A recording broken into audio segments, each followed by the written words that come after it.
ओम साई राम। कैसे हैं मित्रों आप सभी? मैं आशा करती हूँ आप सभी बहुत ही खुश और स्वस्थ होंगे।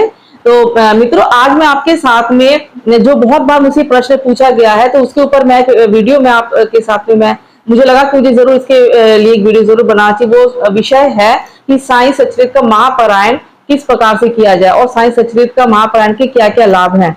जो साई सचरित का सप्ताह पारायण का मैं बताना चाहूंगी। सप्ताह पारायण का विशेष रूप से मेरे पास में ऐसे कई प्रश्न आए, कई बहनों के प्रश्न मेरे पास में आए हैं कि साई सचरित सप्ताह पारायण के बारे में विशेष रूप से।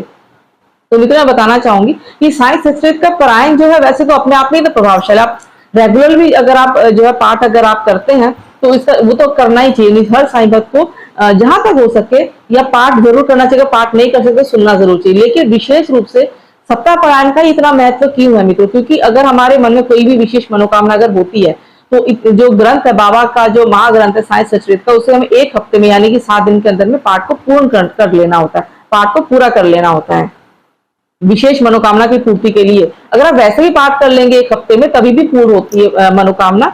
लेकिन अगर एक विशेष विधि के द्वारा अगर आप करेंगे ना, किसी पर्टिकुलरली कोई एक अनुष्ठान के रूप में अगर आप इसको करते हैं, विशेष विधि द्वारा कुछ छोटी छोटी बातों का ध्यान रखकर आप करते हैं, तो हमारी मनोकामना पूर्ति होने के जो योग है, जो चांसेस है, कई गुना ज्यादा बढ़ जाते हैं। तो वो मैं आपके साथ बताना चाहूंगी मित्रों, करना क्या है, क्योंकि इसके रिगार्डिंग कई सारे कंफ्यूजन है। मुझे लगा कि कई सारे जो नए जो साई डिवोटी है ना, जो कई सारे कंफ्यूजन है, तो मुझे लगा कि इसके लिए एक वीडियो मुझे अलग से सप्ताह पारायण के लिए मुझे एक वीडियो अलग से जरूर डालना चाहिए।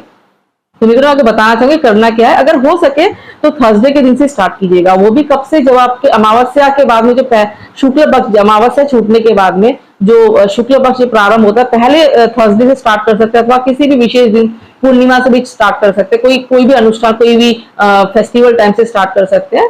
तो किसी भी विशेष दिन से स्टार्ट करो तो ज्यादा प्रभावशाली होता है। नहीं तो आप किसी भी थर्सडे को स्टार्ट कर सकते हैं।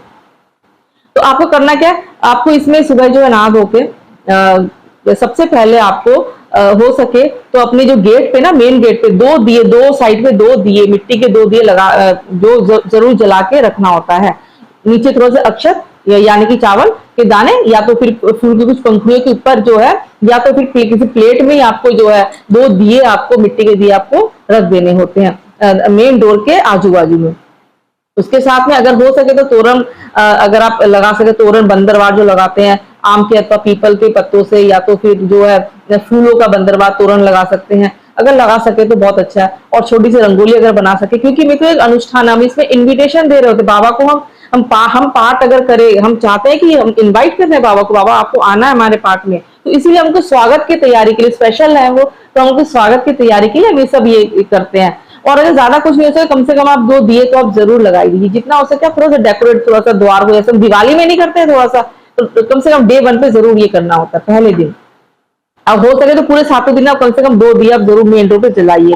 उसके बाद में आपको जो आपने पूजा की, आपके घर का जो पूजा का जो मंदिर है वहां पे आप आ जाइए। अब जैसे भी आप जो धूप दीप जला लीजिए, और उसके बाद जब आप पाठ जब आप प्रारंभ करने से पहले, पारायण प्रारंभ करने से पहले मित्रों, आपको संकल्प जरूर लेना। तो संकल्प मैं हमेशा कहती हूँ कि आपको संकल्प जरूर लेना। क्यों लेना होता है मित्रों? संकल्प एक हमारे एक घोषणा करते हैं, अनाउंसमेंट करते हैं। जैसे हम बोलते हैं कि हम ये काम आप करने जा रहे हैं, ये उपाय हम करने जा रहे हैं, तो इससे क्या होता है, देवता भी हमारे जो है तुरंत जो है हमारी बात सुन लेते हैं। जिस भी देवता, देवी देवता के लिए हम कर रहे होते हैं, साईं बाबा तो खैर साक्षात है, वो तो हमेशा रहते हैं साथ में। क्योंकि बाबा के 11 वचनों में से एक वचन है कि मुझे सदा जीवित ही जानो, अनुभव करो, सत्य पहचानो, यानी कि बाबा कहीं गए नहीं, वह हमारे साथ नहीं है। तो अगर हम संकल्पात्मक रूप से अगर कोई भी उपाय करते हैं तो उसका वो बहुत ज्यादा प्रभावशाली हो जाता है। तो संकल्प आप 2 तरह से ले सकते हैं, हाथ जोड़ के भी ले सकते हैं। बहुत अच्छा, आप हाथ में जल, फूल, थोड़े से अक्षत के दाने लेके रख करें। उसमें क्या करना, आपको अपने नाम और बता के, माता पिता का नाम बता के, महिलाएं अगर विवाहित है तो अपने पति का नाम बता के अपनी मनोकामना बोलनी होती है। बोलना होता है कि यानी कि अपनी इच्छा बोलनी, बाबा मैं अपनी इच्छा की पूर्ति हेतु मैं आपके लिए जो सप्ताह पारायण मैं करने जा रही हूँ, कृपा करके मेरे पाठ को पूर्ण करवाइए। बाबा आपको आना है पाठ में, मेरे पाठ को पूर्ण करवा के मेरी मनोकामना पूर्ण करने में मेरी सहायता करना बाबा। ये कहते हो जमीन पे आपको जल छोड़ देना, जो भी आपने जल फूल लिया तो फिर केवल हाथ जोड़ के भी आप कर सकते हैं। आपको बताना होता है बाबा मैं ये करने जा रही हूँ, तो आपको अब सप्ताह पारायण करने जा रहे हो, तो आपको मेरे पाठ को स्वीकार करके मेरी मनोकामना को पूर्ति करने में मेरी सहायता करनी है बाबा। उसके बाद आपको अलग से भी आपको बोलना है, बाबा मैं पाठ कर रही हूँ, बाबा आपके लिए कर रही हूँ, मैं आपकी मूर्ति अथवा तस्वीर के आगे को नहीं सुना रही, मैं आपको सुना रही, तो बाबा मैं आपको निमंत्रण देती हूँ कि आपको मेरे साथ आना है, जब जब मैं पाठ करूं आपको मेरे साथ बैठना है बाबा, मेरे साथ में आना है, साक्षात आपको मेरे साथ आना है। ये आपको बार बार दिल से बोलना, पूरे दिल से बोलिएगा आप। अब मुझे ऐसा एहसास होना चाहिए बाबा कि आप आ चुके हैं, मेरे पाठ को पूर्ण करवाने में मेरी सहायता कीजिएगा बाबा, आपको आना है बाबा, मैं आपके लिए कर रही हूँ ना पाठ, तो आपको आना ही है। आप देखिए बाबा कभी निराश नहीं करते, सच में अगर आप इस तरह से प्रार्थना करेंगे ना बाबा को, बाबा आते ही हैं। और आपको कुछ ना कुछ आपको जरूर पता चल जाएगा कि बाबा आए थे, बाबा आए हैं आपके पास में, और लक्षण संकेत आपको पता चल जाएगा। तो खैर, तो मैं बताना चाहूंगी, तो इस तरह से आप संकल्प लेने के बाद में फिर आपको अगर हो सकता है ना तो मित्रों 7 दिन का पाठ करेंगे ना, हो सके तो 9 दिए आप जरूर जलाइए। 9 दिए नहीं जला सकते, कम से कम 7 दिए जरूर जलाइए। 7 दिए भी नहीं जला सकते, पंच महाभूतों के प्रतीक 5 दिए आप जरूर जलाइएगा। एक तो जो मेन दिया जो आपको जलाना है धूप दीप वो अलग है, लेकिन अलग से आप 5 दिए अथवा 7 अथवा 9 दिए जला सके बहुत बेहतर होगा। जला के वो जलाने के बाद फिर आप अपना जो है पारायण प्रारंभ कीजिएगा, यानी कि आपको 7 दिन में आपको पूरा कर लेना। अगर आप मान लीजिए थर्सडे से करते हो, अगले नेक्स्ट वेडनेसडे बुधवार तक आपका पाठ पूर्ण हो जाना चाहिए। और प्रारंभ कब से करना है आपको, जब काकड़ आरती हो जाती है ना 4 साढ़े 4 बजे, उसके बाद आपको पाठ का प्रारंभ करना है। सुबह 4:30 बजे के बाद ही आपको पाठ का प्रारंभ कर देना है। वो और बात है, आप 9 दिन की सुबह 9 बजे करीब 10 बजे, वो आपके टाइम के अकॉर्डिंग है, लेकिन उससे पहले मत, ये नहीं कि 3 बजे से पाठ करने लगे, ऐसा नहीं होना चाहिए। काकड़ आरती के बाद ही पाठ कीजिएगा कभी भी। तो बस आपको तो पाठ पूर्ण करना है, दोपहर को पाठ कर सकते, कभी भी पाठ करने बैठ सकते हैं। और मित्रों पाठ के दौरान आपको ये भी प्रश्न आया मेरे पास में, किसी बहन ने मुझे पूछा था कि दीदी क्या आरती करनी है क्या? आरती तो करनी है, बिल्कुल करनी है आरती। रोज आरती के बिना पूजा कैसे पूर्ण होगी? कम से कम अगर आप पाठ करते, मान लीजिए आप दिन में 4 बार बैठते पाठ करने, क्योंकि एक बार या 2 बैठक में नहीं हो पाता, 7-8 अध्याय का पाठ करना होता है ना, कि दिन में नहीं हो पाता, हो सकता है कि कई लोग हो सकता है दिन में 4 बार बैठे पाठ करने के लिए, या 5 बार बैठे, या तो हो सकता है कोई एक बार ही में पाठ कर ले 7-8 अध्याय का, ऐसा हो सकता है।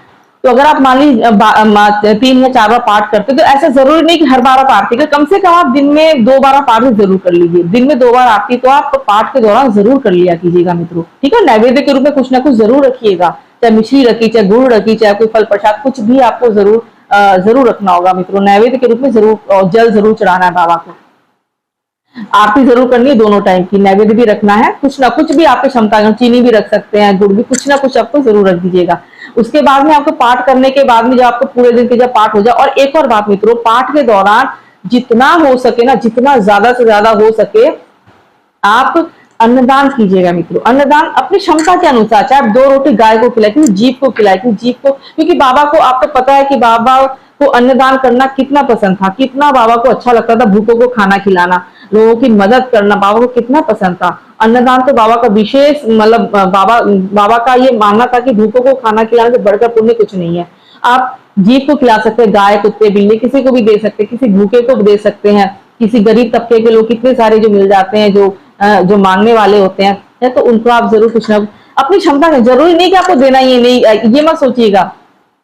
जो लोग कर सकते हैं, जितना सक्षम हो, नहीं तो कम से कम जब आप परायण जब आपको हो जाता है ना 7 दिन बुधवार तक, तो फिर से आ जाएगा थर्सडे को, 7 दिन के बाद 8वां दिन थर्सडे आ जाएगा, अगला थर्सडे। तब आपको जाके अगर हो सके तो साईं मंदिर जाके कुछ ना कुछ आप जो है घर से बना के खिचड़ी ले जाइए, या तो फिर दाल चावल पूरी सब्जी कुछ ना कुछ आप ले जाके, या मिठाई थोड़ा सा मिठाई भी ले लीजिए, ले जाके कुछ ना कुछ आपको वितरित करना। बाबा को मंदिर में चढ़ाने के बाद में कुछ ना कुछ आपको जो है कम से कम 5 गरीबों को जरूर वितरित करना है, जितना ज्यादा से ज्यादा उस दिन तो आपको जरूर करना है। डेली कर सकते हैं तो बहुत ही अच्छी बात है। और केवल यही नहीं, इसके अलावा कुछ छोटे छोटे नियम, क्योंकि क्या होता है ना, कई बार होता है कि कई ऐसे सुनने में आता है कि दीदी हमने तो पाठ किया लेकिन हमारी तो मनोकामनाएं पूर्ण नहीं, हमने सप्ताह पारायण कर ली लेकिन कुछ हुआ ही नहीं। तो होता है क्या मित्रों कि हम पाठ तो हम कर लेते हैं, लेकिन हम पाठ को आत्मसात नहीं कर पाते, यानी कि हम अपने अंदर उसको समाहित नहीं कर पाते। जो पाठ करने, खाली किताब की तरफ पढ़ने से ही नहीं होता है मित्रों, हमको पाठ को जो है अपने अंदर उतारना होता है। जो जो बातें बाबा ने कही, शिक्षा को हमें ग्रहण करना होता है। ऐसा नहीं है कि बाबा ने कहा कुछ हम कर कुछ रहे हैं, और हमारी जैसे पाठ शुरू करते हैं परीक्षा भी स्टार्ट हो जाती है। ये बात का आप इस बात का विशेष रूप से ध्यान रखिएगा। हम पाठ तो कर रहे हैं, किसी ने कुछ कहा, हम गुस्से में हमने कुछ भी बोल दिया नाप शनाप उसको, नहीं, कभी भी ऐसा नहीं। अपना टाइम, हम वैसे तो हमेशा ही, ऐसा नहीं कि खाली पाठ करें उसी दौरान, हमेशा ही अगर आप साईं डिवोटी है तो हमेशा ही कुछ भी बोलने से पहले 100 बार सोचना चाहिए, क्योंकि क्या होता है गुस्से में कई बार ऐसी बातें बोलते हैं जो इंसान को ना एकदम दिल में लग जाती है।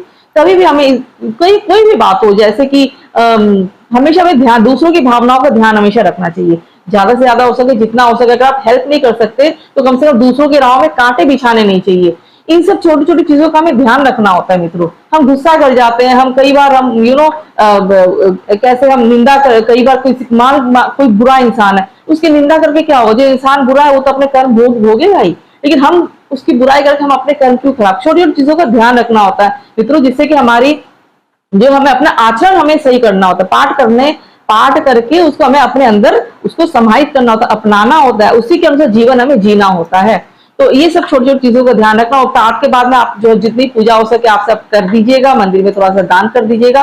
ये विशेष महत्व होता है मित्रों। साईं ये जो है बाबा शरीर रहते हुए पाठ की, ये जो है दाभोलकर जी के अंतर मन में स्वयं साईं बाबा आके ये पाठ की रचना जो है कराई थी।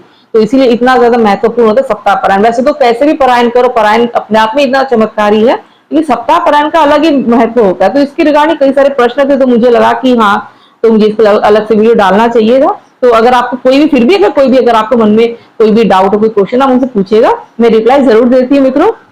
तो अगर आपको अपना ये वीडियो अच्छा लगा मित्रों तो लाइक जरूर कर दीजिएगा, और अगर चैनल को अभी तक आपने सब्सक्राइब नहीं किया तो सब्सक्राइब जरूर कर दीजिएगा। तो मिलते हैं अपने अगले वीडियो में, तब तक के ओम साई राम, जय साई राम।